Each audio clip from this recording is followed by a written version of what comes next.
welcome to episode 1 of our new podcast. So we're going to be speaking to lovely local business owners like our friend here, Louise, to find out more about them, to get some small business tips, and just have a nice little chat. Yeah, thank you. Lovely to see you. Lovely to see you too. So, for people who don't know you that are watching, obviously I know you're Louise Barson, the artist. Yeah. Some of our viewers might know you from Facebook. I know you're quite active on socials. So, obviously, you create beautiful artwork. We can see it all around us here. So, we're sat here in your lovely home today in Horton near Tarporley. Yes. Yeah. Did you grow up around Tarporley? Are you a local girl? Not that. The answer to that is no. I was born in Timperley near Altrincham. Yeah. And I spent the time there till I went away to university. Okay. I went down to South Wales. Okay. And from there, I've lived in Birmingham and London before then returning home. Okay. And I bought my first house in Stockport. Okay. And that was 1983. Wow, I was 2, Louise. Oh, you're such a gentleman. So, yeah. Just backtrack slightly. Yeah, so absolutely. you live with your parents. Yes, live with my parents, my brother and sister till I was 18. Okay. We lived on the council estate, and if you imagine from the age, the date I just gave you, I was born late 50s. Yeah.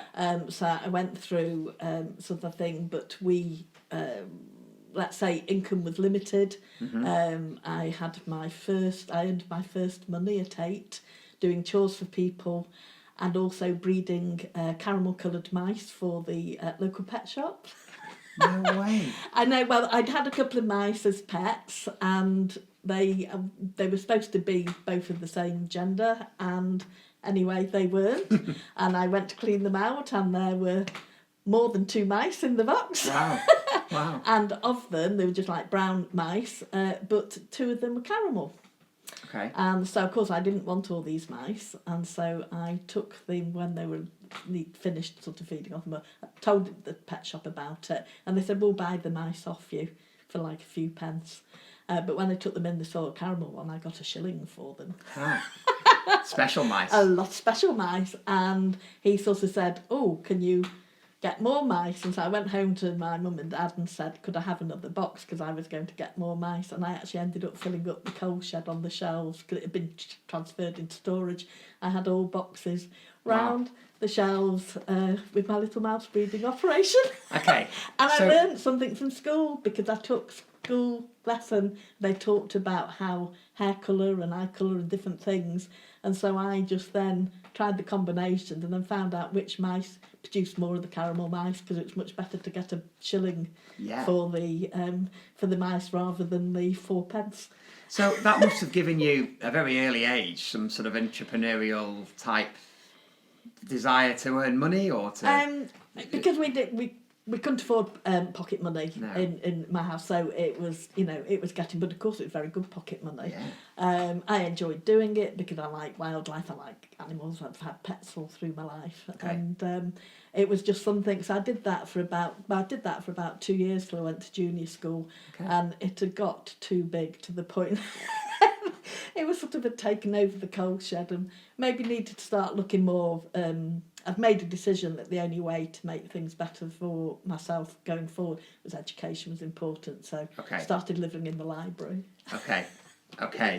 So you'd made that decision to sort of better yourself, I suppose, to get yourself a professional track. I think I clued up that my options were limited where I lived. Okay. And there's absolutely nothing wrong with jobs. I mean, I could mention some jobs that I saw were options for me as a kid. The options seemed to be that you had very limited choice. So you could work in a shop, very essential. But when you think about limited choices, my option was work in a shop, maybe work in an office, or have a baby. Wow. and then you would get looked after, given your own place, and I just thought, well, I don't want kids. No. I'm certainly not at that age, but I didn't see that as being the be all and end all. Very important. And then the other jobs, and I thought that they're great jobs, but what more is there? And at the school I went to, I was lucky that the headmaster was very encouraging. Okay. If he saw people were sort of could apply themselves at the junior school, you got some extra tuition from him. Right. So he would pick out the kids that were enthusiastic. And don't good teachers like that make a world of difference to fabulous. kids? Yeah. Absolutely fabulous. Mr. Bullock, I still remember his name.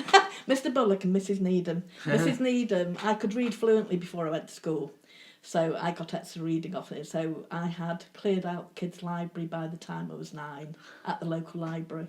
Wow. I was reading adult books, but the librarian would carefully pick through. So let me go round the things and choose them. Yeah. But then she just vet slightly. Yeah, they were appropriate. I think that one's a little bit old. Well, things that she thought would be too difficult, like A Day in the Life of Alexander Solzhenitsyn, which is really deep book. It sounds I was picking it out at 10 years old, and she said, just leave that maybe at least for another year.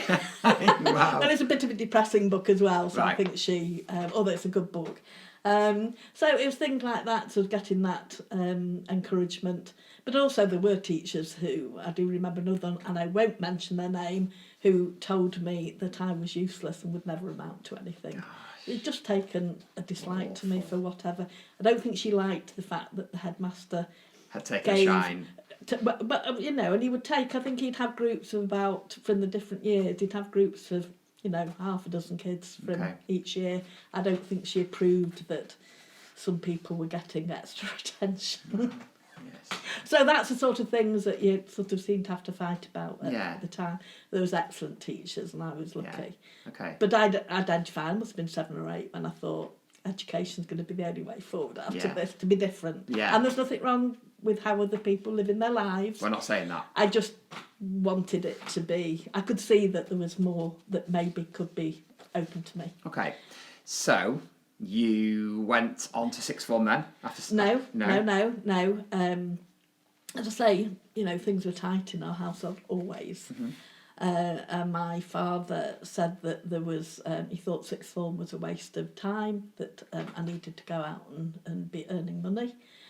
And I managed to persuade him that maybe going to the local college for 2 years doing a business studies course was a way where I could bring more money into the household, albeit delayed by 2 years. Mm-hmm.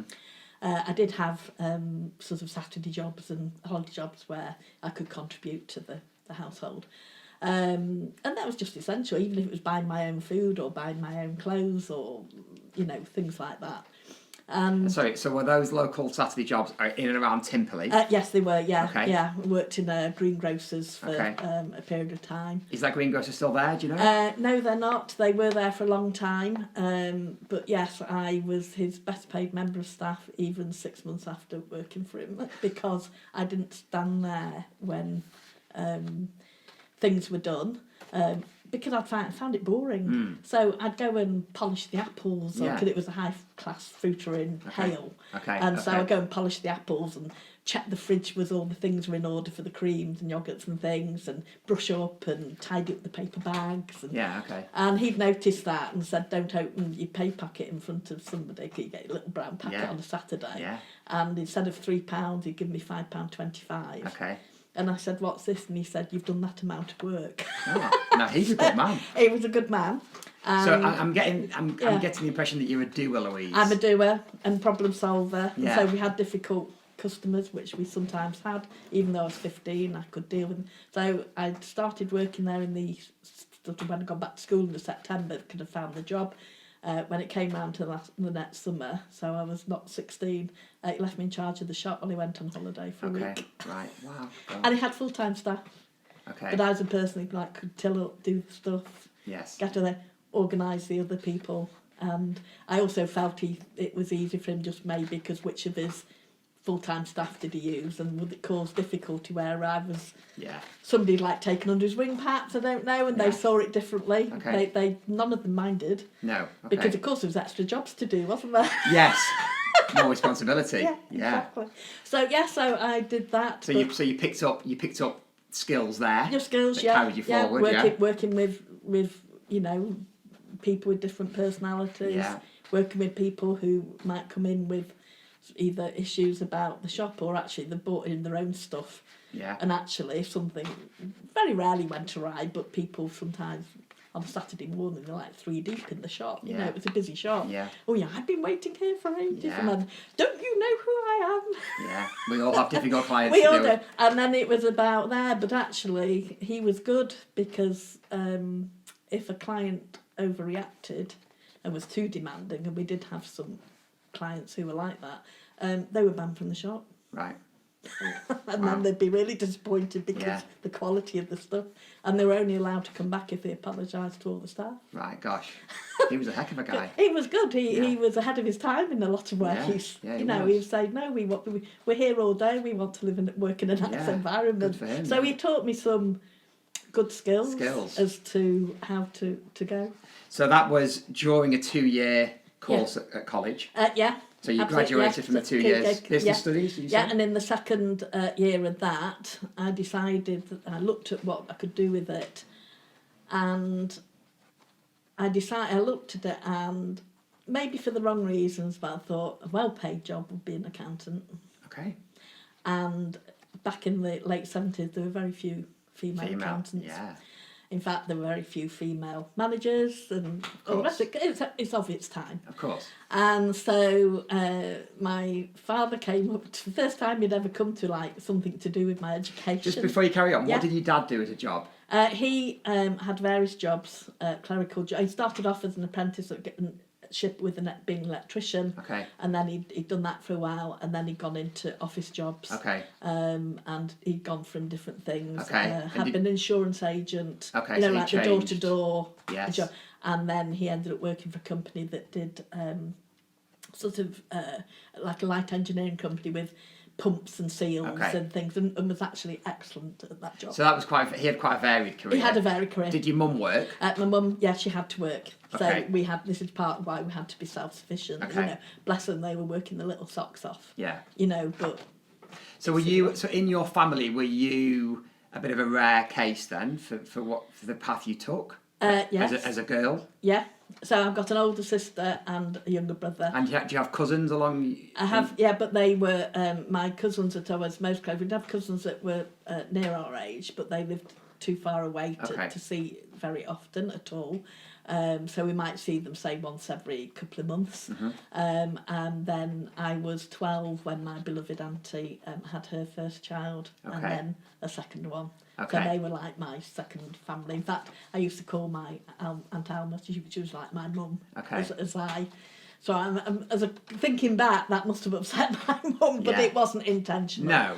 My aunt and I were very alike. Okay. Yeah, and so those kids that your aunt had became like sort of kids of your own in a way because you were 12. Sort Did of you bit, care for them a bit? Yeah. So therefore, so I spent a lot of time there, and they'd go out on days out and things like that, and so on, and you like keep an eye on them, and sort of a bit. But of course, when they were sort of growing up, of course, then I'd gone to university. Okay. So, you know, there was a bit where I was only back. I couldn't afford to come back very often. No. So, you know, I saw a bit less of them for that 3 years. And then was back in sort of 3 or 4 visits a week. Yeah, after work and weekends. So, college took you on to university. It did. University where? Well, I managed to get there. I had to fund myself. Okay. My father said he wouldn't fund me. But did the government not pay for you at that time? Yes, at that time. So there was £1,000 grant. Okay, for the year. For the year, and that had to pay for everything. Okay. So I know they weren't tuition fees then, but I had to pay everything. Rent. Books, and there was lots of books for my course. Of course. Huge amounts because like 8 different topics in it, so sets of books for all of them, and things. So I had to work in sort of weekend and holidays. So where was university? I was down at in Cardiff. In Cardiff, South Wales. Yeah. So and we that's had a quite a long way satellite from- one at thing, yeah. In Timperley in the Yeah. 70s. It was. I Yeah. went round and checked out Leeds University, Sheffield University, and this one in down in South Wales. And I chose South Wales one because 2 of the lecturers were actually examiners for the board, the Association of Certified Accountants. Okay, right. And I thought, well, if they're good enough to be examiners, Yeah, then they must know their topics very well. yeah. And so that was my decision making. And did they? They did. They were excellent. Yeah, they had excellent reputation. So, you know, even as a 17-year-old, picking out those, those things Yeah. and thinking where it was. And then my father said I was by myself. He said, if you're going to go to university, you know, you have to remember who you are. Part of his background. Yeah. That's those same old things, you know. Yeah. You know better than you should be. Wow, yeah. You know, no, but you know, I couldn't. It upset me at the time, Well, and it was challenging, and it had an impact on me, obviously, because you'd grown up. You know better than should be. Who do you think you are? Yeah, You know, wow. why do you think you can go off? Do you? You're a girl. Yeah. I mean, I had that. He went up to my college to say that he thought it was a dreadful mistake for me to be encouraged to become an accountant. Gosh. And was I intelligent enough? And did he really think that it was the right thing for a girl to do, for a woman to do? Gosh. And all that. It's it's the generational thing, isn't it? It is. Yeah. But I have a daughter Yeah. who was 8 last week, and you couldn't imagine being like that with them now. No. In the modern And world. it wasn't personal. No, I'm sure. It wasn't personal. This is the thing. He was sort of thinking that it would make life very difficult for me because a woman's place should be. He was very disappointed that my mother had to work. Woman's place was in the home looking after the men. Yeah. You know, and you sort of think, they're adults, they can look after themselves. Yeah, surely. So it actually made me very much that way. So did that motivate you more? Well, then it did, because he walked back. He'd had this discussion with my year tutor, my course tutor, with me, and I was sat there thinking, this is the only time you've got involved in my education, and you just actually try and argue that I should not be doing it. Gosh, wow. But, you know, in his own way, he had my best interests at his heart as he saw it, that it would make a very difficult life for me. Yeah. And he didn't want my life to be difficult. So he was doing it from a place of love. Yes. In a way, I didn't see it like that at the time. Misguided. Yeah, but I didn't see it at the time. His motivation from his point of view was a very genuine, loving one. Yes. You know. And so as we walked back, for college was like a 2.5 mile walk. We were walking back, and he sort of said, well, if you do this, you're by yourself. And I said, well, if that's the way it's got to be, that's the way it's got to be. And, you know, normally I was, you know, if Dad said something, you did it. It was, you know, that's how the place ran. That's how home ran. Yeah, if Dad said something, you jumped, you know, and did it. I wish my house was like that.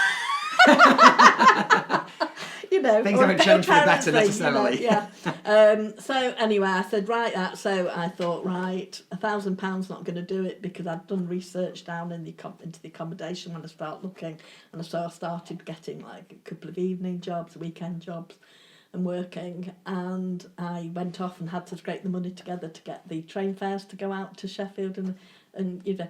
And do you know what? It did me no bother at all. No. I mean, I know parents go and accompany their kids to everything, but, you know, they are 17, 18 when they're doing this, and they're adults. Yeah. And, you know, yes, by all means discuss it with them, but, like, go and let them spread their wings and try and go to these things themselves and look. I mean, I found my own accommodation. It was the most dreadful hole in the basement. My first one. It was just like awful. So cold. Over the railway station, it was freezing in Newport. And that's all changed now. Students have, if they've not got an ensuite room now, then remember my dad telling me a story, because he went to college in Derby in the 70s, early 70s, and the building he lived in was condemned. Yeah. He lived in it for 2 years or a year or something. It was fit for knocking down. Oh, yeah. And now, And this was it. I was lucky. I had a gas fire in my room. The other people had electric fires in theirs. I could just about in winter get my room warm. If you went out into the lounge, you could see your breath. If you went to your kitchen, you could really see your breath. You went into then the shower room and had a shower. It would hang in the air like fog. It was freezing. But, you know, I then found something better for the second year. Yeah, okay. You know, but this was college provided accommodation as well. Not the world. I couldn't afford the halls. They did have some halls of residence. I couldn't afford them. Okay. So that was how it was. Okay. And I didn't have much of a social life in doing whilst I was studying because I had to work to pay. So you had to balance everything up. So I think that says a lot about you and your character as a person. I think to very put determined. yourself through. Yeah. A lot of people would have faltered and gone back to what Dad said. I think, wouldn't they? I think so because it was a pretty miserable. It sounds quite hard. It was bloody hard. Yeah, and this is the late 70s, mid-70s. This was 77 through to 80. Yeah, okay. Yeah, and of course then we went into a recession. Of course. But you know what the advantages was, and I knew actually. I don't think I'd realised when I made my choice as to how few women would be about. It hadn't particularly occurred to me till there was 125 students doing this professional course just at this one university. So although it's degree level, you've saved yourself 3 years. Okay. Could have gone straight for the professional exams. Right, okay. Yeah. Because I looked at it and thought, I can't afford to do 3 years and then do the professional exams. I need to get out there and get it done. And there were 7 women and 125 out of the 125 students. They think, yes! Incredible. We have our pick.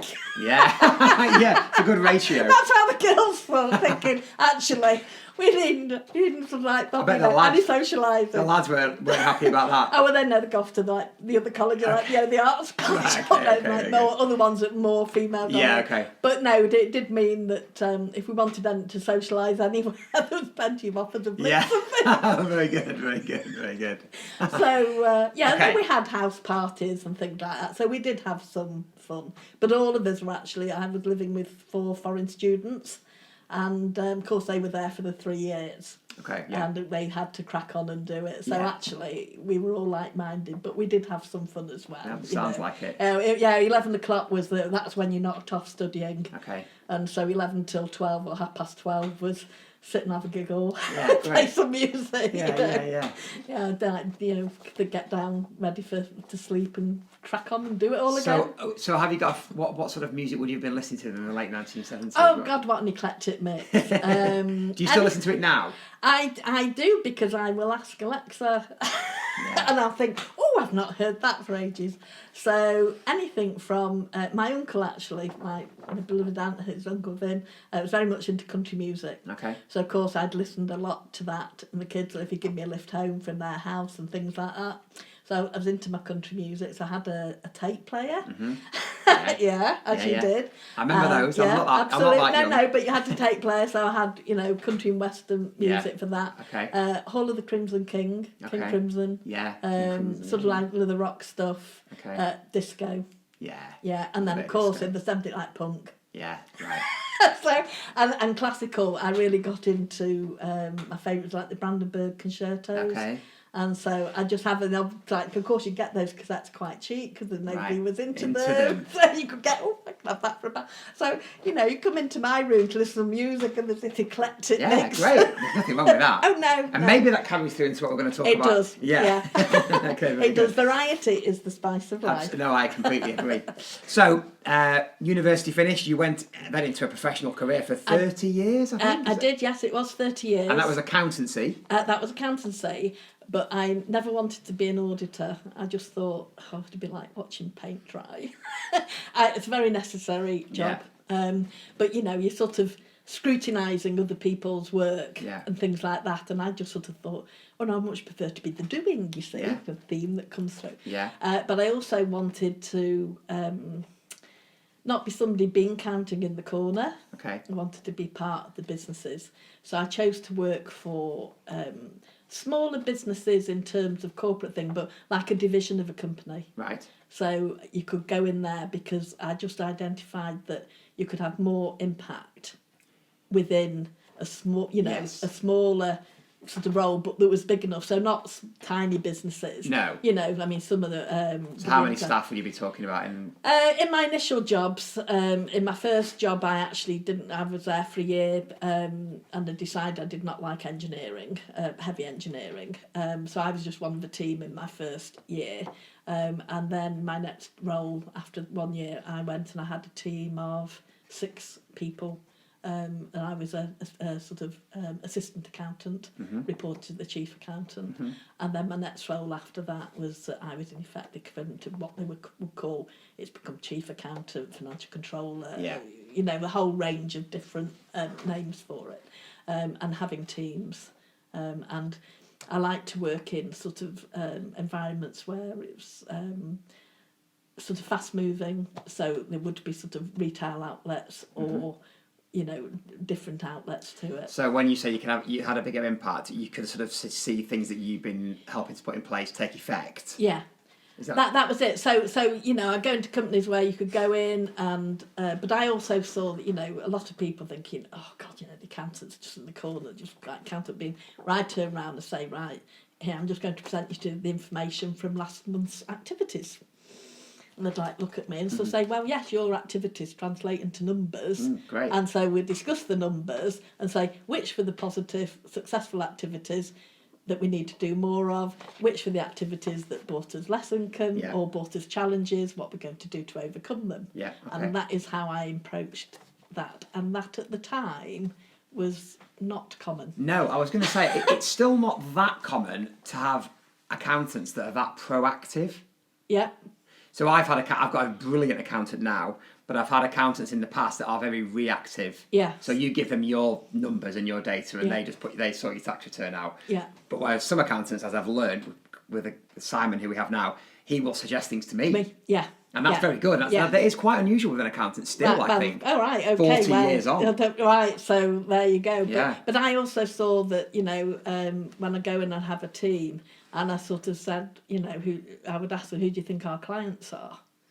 And they look at me astonished. Well, we're just the account department. And you think, no, our clients are our other departments. Yeah. And in terms of if we had a credit control function, are the customers. Yeah. They're all our clients, so we need to deliver them a service. Yeah, okay. And they sort of, we're just the accounts department. Yeah, I said, no, it's like, you're actually quite key, is that if we enable them to do a job, so our job is an information job, therefore, you know, if they're doing the activities, we need to give them the information. It's the question, one of my favourite questions is, what job are you really in? Yeah. Yeah. So people would say to me, what job do you do? And the easy answer will be selling houses. Yeah. But we're not really in that job. We're actually in the job of moving people onto the next stage of their life. Yes. So and understanding what job you're really in, I think, is very important. And I think it's important for businesses to know actually what business are they in. I mean, that's where you can see where some businesses have failed. It is. Just say, take America, let's get one that's out of the UK. You know, the American train system didn't see what their real business was, which is why they failed when flight took off, because they didn't see themselves in the movement and didn't come up with proper challenges as to why they should keep as a proper, you know, rail network delivering and expanding and growing still. Yeah, of course, then flight took it over. Of course, yeah. It was one of the business I vaguely remembered from university, Okay, right. you know, was actually looking as to why different things had happened in different industries. They didn't identify what their business really was. They just saw what was in front of them and delivered that, and sometimes very well, but it would run out of steam. Of course. So it's that's what I did. So that meant it was always interesting. Okay. So you were in employment, as it were, for 30 years. Yeah. So why did that end? Is that are we getting towards 10 years ago that you stopped working in full, or a bit longer than that? Okay. Because it was I had been working for a company that got bought by a private company, was bought by venture capitalists. Okay. And 6 months and 1 day after they'd purchased the company, the management team were called in and said, sorry, you've not got jobs any longer, we've got our own team. Wow. Now what they could have said is, we've got our own team, they're not coming for 6 months, can you please find yourself jobs for that period of time? And that would have been happy clappy all the way round. It just turned into a stressful situation, shall we say, because it was unexpected for everybody, the whole management team. And so I had a happy year out. Okay. As a conclusion of that, I thought I actually deserved, after working for so long, to actually have, in effect, the year out. Yes. Yeah. And so I went and played with my horse for a year. Okay. Great. Which was great, and consider what I was doing. And then I looked back to going and doing more kind of, I fancied doing it on a consultancy basis. and there was a 3-month job to help sell Amplivox Holdings to the hearing aid company Amplifon. So Ultravox Holdings, to Amplifon, which was a global leader in digital hearing aids. Ultravox was the UK leader.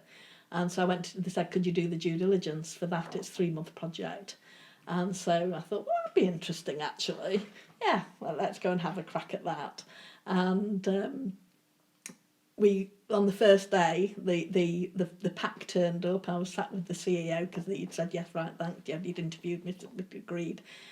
And then the pack turned up, and it was like this thick. And he said, without even opening it, there's more than 3 months' work there. Wow. He said, can it all just be sheets of paper? You're thinking, my God, they've got that many questions. Yeah, wow. He said, have you got longer than 3 months? He said, because I don't want to start with one person. No, okay. And obviously he said, we were thinking this would be 3 months. It's not going to be. And I said, yes, actually. I said, I'll tell you what. I said, I'll see the project through. Okay. Which took 8 months. Right. And so I thought, well, yeah, I've not done it. It's interesting. Just go back to when this was then. So this how many years 2006. Ago? Okay. So you started off on your self-employed journey at that point. Yeah, absolutely. And although I suppose, yes, you're through the agency, aren't you? But yes, it's sort of that sort of thing. Yeah. And then Amplifon approached me at the end of it and said, we need culture change with different things that had come up during the process, and I'd actually made comments on in the meetings where it was appropriate, or made some recommendations as to, like anything, when you go rooting through stuff and back over history, you find things, and then you look at, what systems need to change and blah, blah, blah. And they said, would you deliver that project? We reckon it's 18 months to 2 years work. And I thought, yeah, that'll be interesting. Yeah, great. So I'll have a crack. And I knew there was big culture change to do that. I thought I can bring some of my people skills to work with that. And so that ended 2008, that project. Yeah. Oh, brilliant timing. Wow. I'm 50. Recession starts, and then I'm thinking, that's fine. It is interesting. Oh, there's nothing about in the agent, nothing about there. No. People were shedding consultant, so it wasn't like you could go forward into anything. No. So I had 2009 as an effector, right, what shall I do next? Looking for the occasional opportunity. There was nothing, and I thought, this is going to carry on for another year. That's not going to be any good. I need to do something. What am I going to do? So what did you do? What did I do? I decided to... I'd watched a number of sort of programmes about people getting organised. It's just begun to come through as the beginnings of an industry, if you like, at that time. And I thought, I can mentor people to get organised, to sort themselves out in terms of processes. And I thought, I can do this in businesses, but I can also do it in people's homes too. Okay. And so I became a declutterer and organiser. A home declutterer? Home and business. Okay. Yeah, so when you say decluttering, is that decluttering? Yeah, don't look round here. No, I'm an artist now. No, I'm actually very organised, and I have my things all neatly filed by colour. You were decluttering things? Yeah, things, yeah. Okay. So, yes, it was very interesting because it's actually, people need mentoring. It's a mindset change. I was just going to say, because it's not just things, is it? It's mental, isn't it? It's mental. Yeah. It's a mindset. Sometimes, actually, some people have moved to town, they just don't have the right storage. Okay. And so that's a simple... Yeah. Right, the reason that these cupboards are like, looks all great now, but everything you just need different storage. So sometimes it's a storage applications need to check. Mostly, but I decided I like working with hoarders. That's just so rewarding. Exhausting. A 4-hour session, I'd have to go in a darkened room. Okay. When you've discussed to get rid of this pipim and why it should be kept. Well, you actually had skills where you would move them on and put it into, this is a considered a later pile. Yeah, but you negotiated with them that the box or the bag that you put out was going to be full after the session. Right. And part of the session was you left with them to go to where it would be recycled or to go. That was the completion of each session. That sounds like it should be much more common than it is even now. Well, there are. Years on or whatever it is. I joined an association called the APDO, which is the Association of Professional Declutterers and Organisers. And, we had sort of proper sort of should say, approach to how we sort of dealt with people and things, because it's a mental health issue, so you're dealing with a practical solution.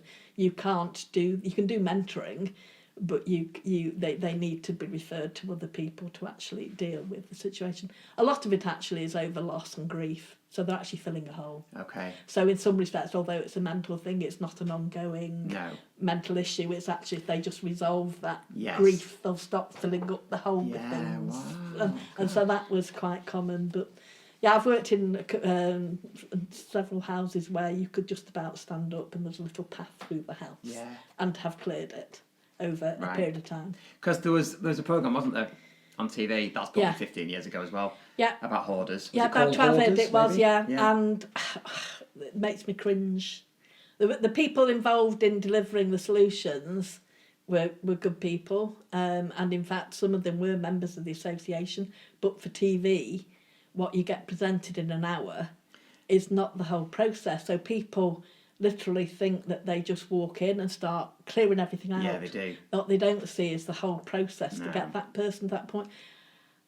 And so they weren't showing the true side of it. They just literally think, right, if you've come across a hoarder, get the skip, get the thing, just chuck it all out. Doesn't work like that. There were one or two programmes I watched that actually didn't include members of the association, and that's not to say that that's the be-all and end-all, but you could see the handful.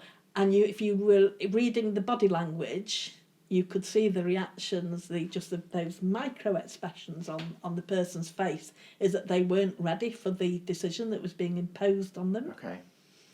And then you'd know, gosh, let's go back, are you going to revisit that place in 3 months' time and see whether it's could they hadn't solved the problem.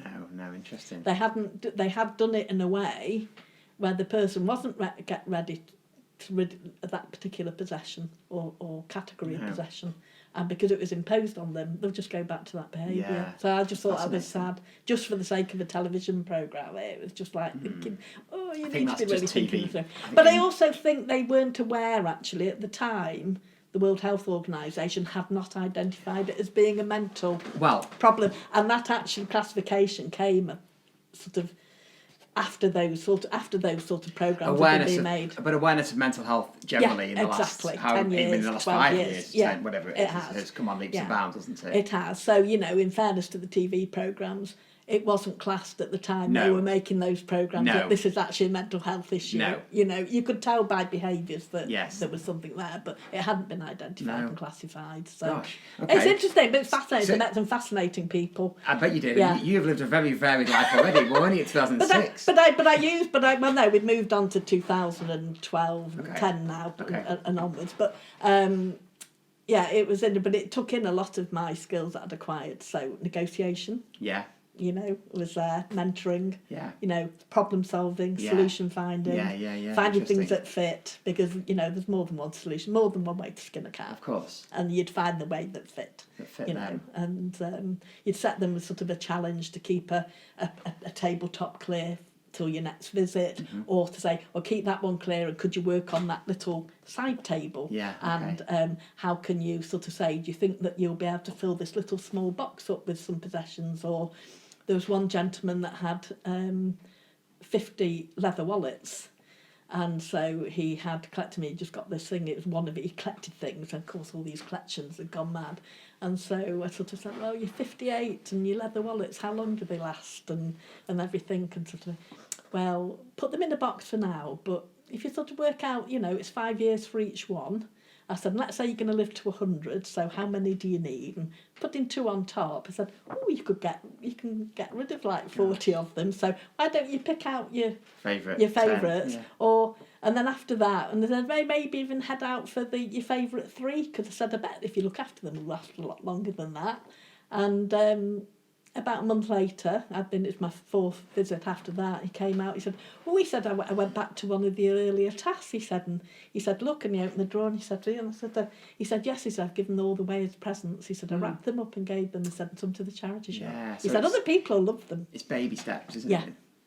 Set them a challenge. So we're up to sort of 2012 then, okay? And then where did life take you after that? Life taken, so I'd got awards for my business, so a Theopathetus Sunday Small Business Sunday Award, which was you could go to the conference each year and get support from them and different things like that. Sort of finalist at the Eva Awards for young businesses and different categories. And everything was fine. I'd had my most successful year, and my friend got fed up with a cough that I'd had for about 3 months. If I get a cough, that's it. I could cough for ages. And I went round to it, and she still got that cough. If you don't go to the doctors, I'm taking you. I said, I've been too busy. She said, if you're not gone, she said, I'm taking you myself. I went to the doctors, and I just mentioned a symptom. I'd had one symptom on one day. And what was that symptom? It was, I saw a tiny thread of blood when I passed water. Mm-hmm. And hadn't seen it again after that. And she had gone to the doctor with cough, and she had trouble printing prescription because I actually had a chest infection. And I'd said to her about this symptom, and she said, she looked at my records, and she said, it's a bit of an invasive procedure, and one symptom a month ago. I said, go on, I will send you for these tests. It was cancer. And you know what, from the time I'd had it like a month before, so it was by the time I'd had different tests, I had my operation for 4.5 months later, no other symptoms. No. Jeez. No other symptoms. Scary. So I just think if I'd not mentioned it then, I could well be dead. Yeah. It is a silent killer. It's what womb cancer? Womb cancer. Womb cancer. Yeah, it's a silent killer. Not one you because hear of much. No, you don't. It actually affects a lot of women, but mostly they're dead. Right, okay, God. Yeah, you find afterwards. Chemo? But... No, I was very lucky. I had some, not chemo as such, I had some residual sort of medication. I had a full hysterectomy, a oophorectomy. Mm-hmm. And so I looked at my business, thought, right, I said I can't drive for 10 weeks, and then I thought sometimes in my job I'm sort of lifting and shifting stuff out the way, and so on. So I thought, right, I'll just park my business for 6 months. And because it was project-based, that was like possible to do, and I thought I can keep up the social media and, talk about different aspects around it, keep the plate spinning, but not physically do anything, or I could do some laptop work, if somebody wanted a process building or, a stock system or whatever it would be, stuff I could do at a laptop, I might do a bit of that. So that's what I decided to do. But whilst I was recovering from my treatment, because I had some complications afterwards and had to have those dealt with. But I'd gone to tell my parents that I had this situation in the June, and saying, right, I'm going for an operation 13th of July. And they... Dad said, I've got something to tell you. He said, I've got cancer. He said, but don't worry, he said, I've got a 2-year prognosis. And so I thought, right, I can't tell him I've got cancer. I can't. And my dad was of a generation that was the big C. You didn't talk about, you know. No. So I quickly thought on my feet, and I said, oh my God, I said, I might be in hospital at the same time then. He said, what do you mean? I said, women's issues. I said, I've got to have an operation. Yeah. Well, my dad was rubbing the wanna hills know. there. Yeah. He didn't want it. Gosh. So that's her. So I said, right, so when's your operation? It's not 13th, that's my sister's birthday. 12th of July was my operation. So I said, right, I can't drive for 10 weeks. I said, so I'll just have to give you and Mum the odd phone call whilst I'm there. I said, if Mum's up, she'll pop round and see me. And 10 weeks into September, so 10 weeks later, he'd got a chest infection at the end of August, died on the 10th of September. Jesus. Yeah, and then my mum got a chest infection on the day after Boxing Day and died at the end of the January. No. Please. I know, he just was thinking, oh gosh, Wow. so I was then having to deal with, I'd had to deal with my mum and my dad. When they'd retired, they'd split their tasks. So Right, my mum yes. had always done the finances up to there and Okay. other tasks and cooking. So they did swaps. So my dad did the cooking, he Okay. liked it as a hobby, and Yeah. did the finances because he had it on the computer. Mum said, I only want the computer for playing solitaire on. I don't want to be messing around with any of that nonsense and emails and stuff. And so that's why they did that. It's like a role swap. Wow. As to what they'd done. But of course it meant when Dad passed away, she was there sort of saying, it's all on the computer, don't worry, I can switch it back to paper and I can help you manage it. Yeah, okay. And blah, blah, blah, you know. So I've been involved in that, and then of course with Anne passed away, I had to deal with two sort of, things with Estates, with the estates, like sorting it all the paperwork. So my sister and my brother said, "Oh, you're good at that sort of thing. You deal with it, And I said, well, you'll have to do practical stuff then. Your practical stuff is helping sort the house out. So, what do we do with the furniture? Get it ready to sell, blah, blah, blah. And then my sister had noticed that my brother was showing some strange behaviour. And she said, keeps disappearing, she said, and it's all the time. She said, I don't know what's up with him. She said, something's not right with him, though, because she said, it's not like he's going out, he'd started smoking. She said, it's not like he's just going out cigarettes, she said, he disappears up to the bathroom. And he was there doing it when we'd had a photographer around to do photographs, and he kept disappearing. I was thinking, where's he gone now? I need him to shift something. And so I asked him, I said, Diane was going to ask you at weekend when she's up, I'm asking you now, because I've observed it, what's up, what's going on? And he'd had symptoms of cancer for 18 months and had not gone to the doctor. No. So chaps, please, anything that's not Straight right, away. Don't park it in the room in the back of your head where you're thinking, I'm not dealing with that if I don't deal with it. Yeah, because actually you just, something could be something or nothing. Yeah. Or it is something, and guess what? There is so much they can do. Yeah. My brother could have had not a simple operation. What operation? Simple. He could have had an operation. What cancer did he have? He had bowel cancer. Right. And he knew my father had had bowel cancer back, God knows. And he knew my father had been treated successfully for it. That wasn't what got my father. Do you know what I mean? Yeah. And by the time my father died, he was in his mid-80s, he'd had a good long life. Do you know what I mean? I do know what you mean. He ended up not being frightened, which is lovely. So my brother had got family experience of saying, bowel cancer is treatable. And still did nothing. No. So what happened to your brother? He gradually he did have some, they did what they could to make his quality of life better. He passed away in August of 2016, but because he'd had mental health problems as well, that my parents had always supported him with, he needed support. Okay. And because I lived closest, that was it. So I basically did not work. My business, in effect, it had been parked for 6 months, it was still parked. Okay. So we got to 2016, got through all that. There were some difficulties around that situation, which took on for a little bit. And I was there, and of course I'm then approaching 60. Well, that was in 2018, but I was late 50s, and I was thinking, wow, I was not supposed to be doing nothing. No.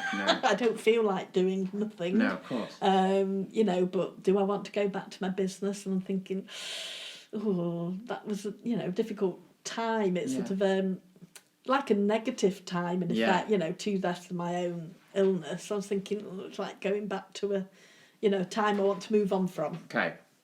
So fast forward me to now. Yeah, so to now. So what I decided... Because we're not sat in Timperley. No, we're not. No. So but work-wise, I've decided that I didn't want to put retired on my passport. So I was umming and ahhing and had a passport renewal, which was right to come up. And my husband said, well, you keep saying you're going to paint. He said, why don't you just he said, and you've done some fused glass and things like that in workshops in the past. He said, you enjoy doing things a bit creative. He said, why don't you put artist down? And so that's what I put on my passport. And 3 months later, was booking a holiday. And he said, if you went through passport control and they ask you what your occupation, what are you going to answer them? He said, you can't say artist because you're not painting yet. Right, I shall get some stuff and I shall paint when we get back. No way. And that's here we are. That's where we are. And from then, it has gone on. And you're self-taught? Self-taught, yeah. Yeah. Just got materials, sat down. I didn't even watch YouTube or anything like that. Okay. I just bought some paper, bought some brushes and pens. Which all ties in back into what we've been talking about in your earlier life, doesn't it? About just getting on with things. And absolutely. Explore. Just explore. And that's but the one key thing that I'd recommend to anybody if you sit down with anything new or in your business is that, there's no one right way to do something. No, okay. In a lot of cases. So let your mind don't instantly cross things off. So I sat myself down and say, right, whatever I create is art. Yes. There's not a right way. There's not a wrong way. There's not a right way. Whatever you might want it to be different, or you might want to be able to repeat what you've done. And that was a really freeing thing up to thinking it is what it is. So obviously you are now sat here running a small business. Yes, I am. And talk to me, before we move on to what you love about Yeah. Tarporley and Yeah, the yeah. area we live in, Yeah. talk to me about a couple of little challenges that you might be facing. Obviously, a lot of people watching will be self-employed, entrepreneurial types. Yeah. So what sort of challenges do you face or have you faced? The main challenge I face is having to have a constant funnel of new clients. Why is that? That is because people have got limited wall space for a start, so they will love your work. You know, I have got one client actually has got 8 pieces of my artwork in their house. Wow. As a bit of a collector, and I have got a couple that have got more than one. Most people are limited on what space they have. So they will come and commission a painting from me, which is my favourite thing to do is commissions, or they'll buy one of my portfolio artworks. And then the only way they can come back to me to enjoy more mark is a low ticket item like my art cards. Yeah, okay. So you can imagine that doesn't sort of put butter on the bread No, particularly, you know. no. So it needs to be the painting of the commissions. Yeah, so okay. it's getting that, finding out where are my clients People. and new people, and you know, for them to find out. So it's getting my name more widely known. And that I can resonate with that because obviously being an estate agent, people don't sell their house every week. No. So you have one client, but then you might not sell the house again for 10, 15 years. Yeah. I suppose it's different in businesses where you have a high turnover, you know, like a shop or something where absolutely. people are coming in every week. Or a regular service Cleaning. like hairdressing, cleaning, you know, where you're thinking that's a It's weekly different. or monthly thing, and you think you get that repeat. So how do you think you can generate more business for yourself? Social media? It's through social media is where I get. I mean, obviously my clients do pass on to people, but have they got the wall space or something? Yeah. So you know, you get a lot of fans. I have got a lot of fans. Yeah.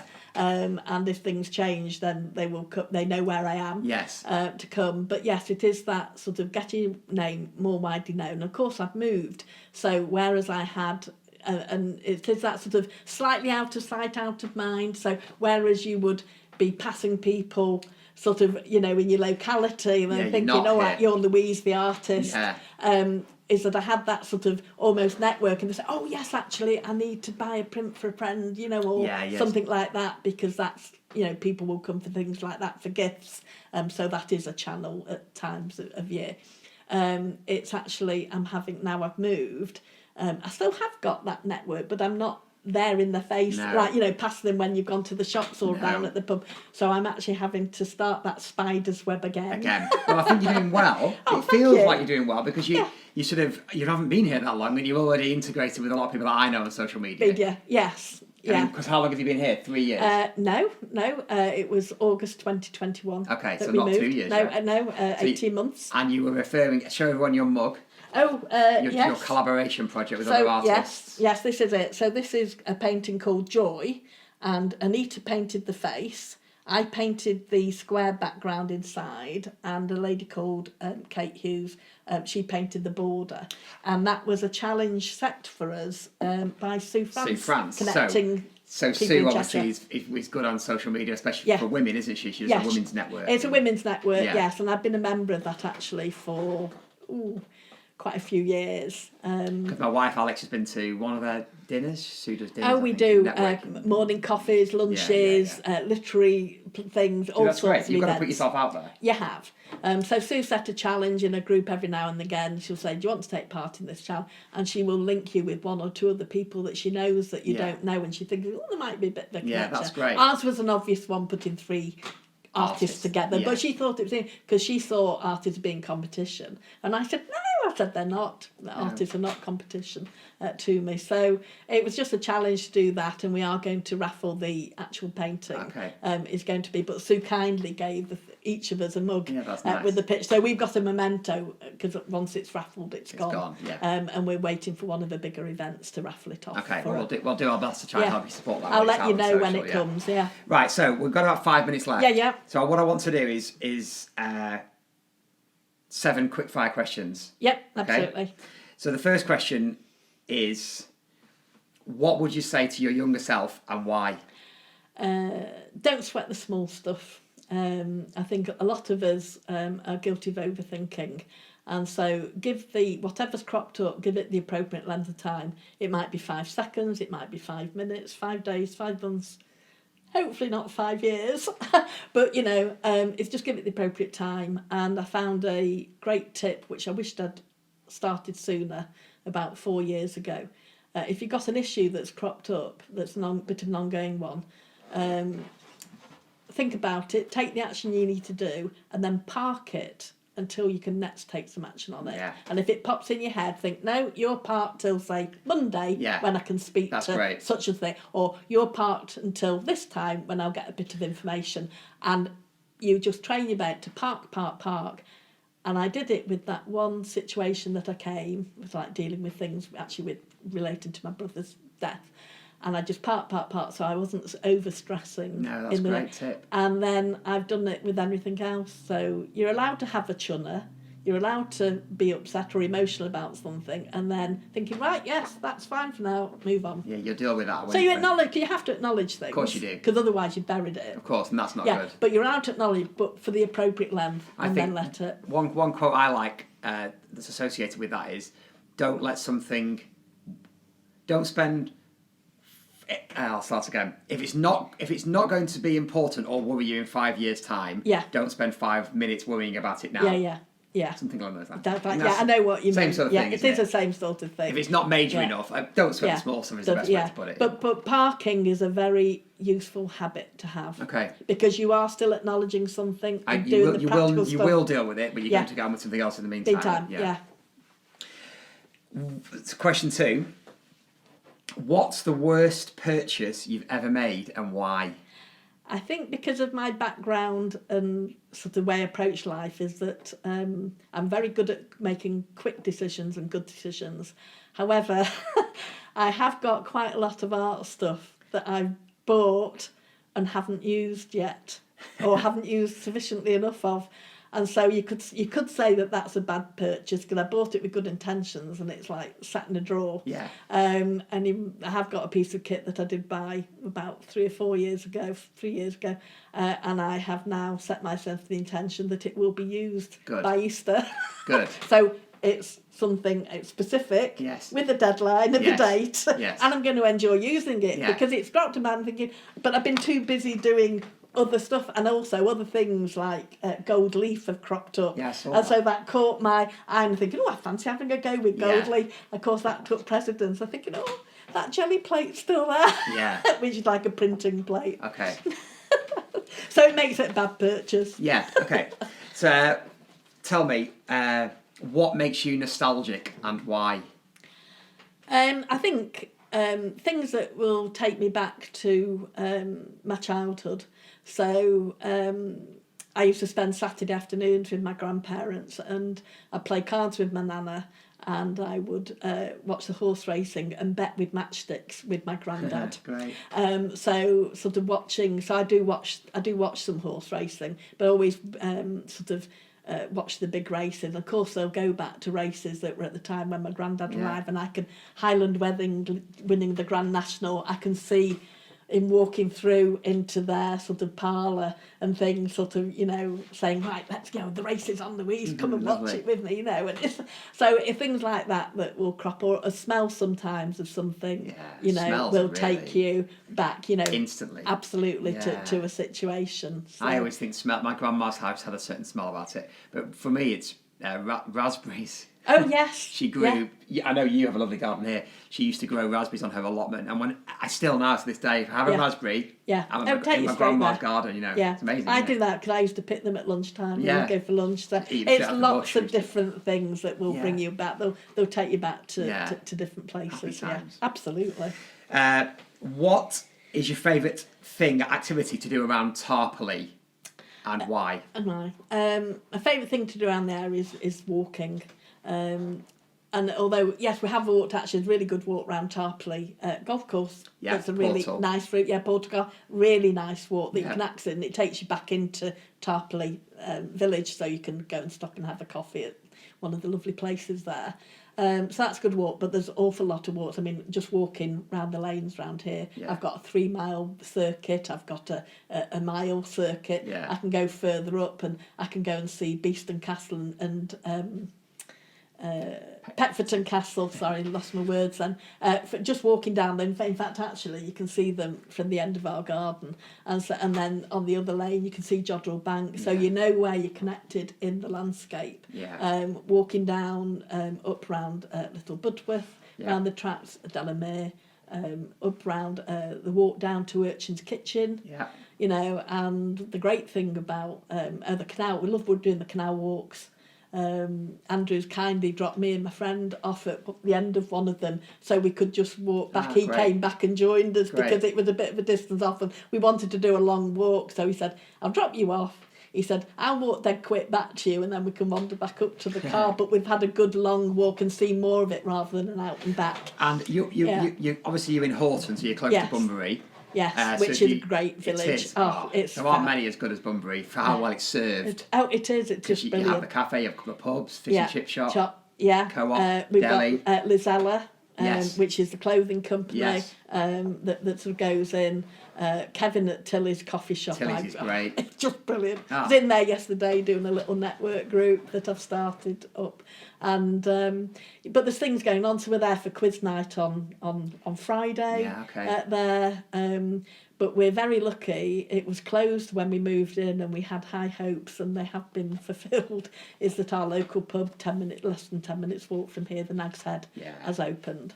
So and it's fab. The Nag's Head has been purchased by the company that own Altrincham Market. Yeah, and they also own Mackie Mare. That group, and in Manchester. It's that group. So for anyone who doesn't know the food that's in Altrincham Market, we go there quite a bit. It's absolutely superb. And it basically translated the same to an English pub. They have.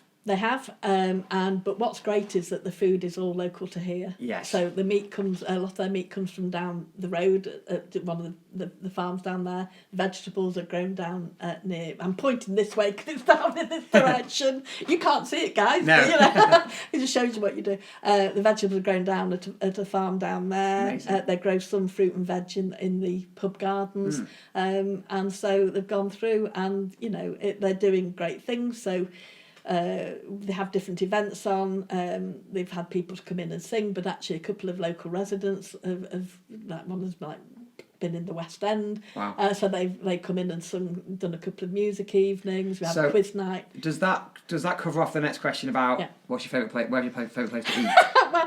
Do you know? Well, it sort of does, but do you know what? We are so spoilt for choice if you live in Tarporley. Yeah. I mean, yes, we have the Nag's Head, and yes, because it's 10 minutes walk. Well, who's not going to walk up and have a meal and a drink at something they can walk to? Of course. Because if you go otherwise, you have to drive, and one of you can't participate, which is not the end of the world. No. But in Bunbury yourself, you know, we've got the yew tree, we've got the Dysart, we've got another Nag's Head actually. Yeah, there is. We've got the Chumley Arms, we've got the. You mean the pheasant? The pheasant at Birdwilsley. At Birdwilsley. We've got the Fox and Barrel. And other ones. So you're actually, when friends have come to stay, we're sort of thinking, we can sort of say, well, if you want to eat out every night, we can take you to a different pub. Yeah, it is fab. A different place. We are spoilt for choice. And the great thing about them, you can do a lot of walks that end up at those pubs. Yes. You can go and drive there and all that, do a walk and then go and have your meal, and then you've seen a little bit extra. Yeah. You know, so it's a brilliant location. Yeah. Now my family, my uncle, my aunt who I was very close to, he lives in Hale, so that's like the best part of an hour's drive, basically. It is. So it's a 2-hour trip, and I could never tire of it. Mm-hmm. So you can do around it, go down the 556, but just driving back down the A49, so the M56, pick up the A49. Yeah, it's just a beautiful drive. It's just like big sky country because of the just open fields. Yeah, it's lovely, isn't it? It's, you know, and that's what we love about here is I'm into trees. I love trees, and you know we've got them all around us. Yeah. And the people are lovely. The people, you know, you can't even just having first moved in. You know, go into Bunbury, going to the shop. Oh, hello, not seen you before. Yeah. But not in a way that other people were sort of thinking, oh gosh, you know, it's like they're interested. Yeah. You know, if they've seen you a couple of times and you know walk past and you know everybody sort of smiles, waves. Yeah. You know, and in Tarporley too, even though it's bigger. you do get people nodding acknowledge. Yeah, because it's as you walk not down the too street. big, is it? It's No, it's small not too enough big, to- but it, Bunbury is. It's obviously it's got a proper long high street, lots of shops. Yeah.